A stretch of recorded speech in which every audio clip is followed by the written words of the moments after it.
நான் எந்த நிலைமையில் இருந்து கர்த்தர் என்னை ரட்சித்தாரோ, நான் ஒரு பயங்கரமான குடிகார மனிதர், என்னை குடிப்பழக்கத்திலிருந்து கர்த்தர் விடுவித்தார். பெரிய பெரிய குடிக்காரர்களை என் மூலம் ரட்சிக்கப்பட வேண்டும். அந்த பாரம் ஏன் உனக்கு இல்ல?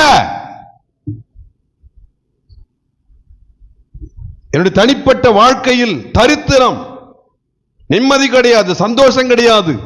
இயேசுவை ஏற்றுக்கொண்டேன், என் தரித்திரம் மாறினது.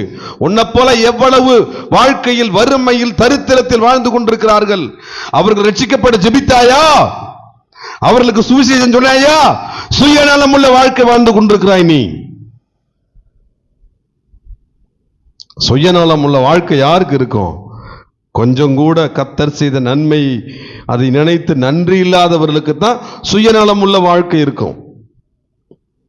புறப்பட்டு போகணும். உண்மையிலேயே ஞானஸ்தானம் பெற்ற இன்னைக்கு ஒரு வாய்ப்பு இருக்கிறது. ஞானஸ்தானம் பெற்ற வாலிப தம்பிகள் சகோதரர்களுக்கு முன்பாக சொல்றேன், நீங்க நன்றி உள்ள வாழ்க்கை வாழறீங்கன்னா சாயந்தரம் வாங்க 5 மணிக்கு ஊழியத்துக்கு வாங்கன்றான். அப்படிலாம் நன்றி இல்லாத வாழ்க்கை தான் வாழுறோம்.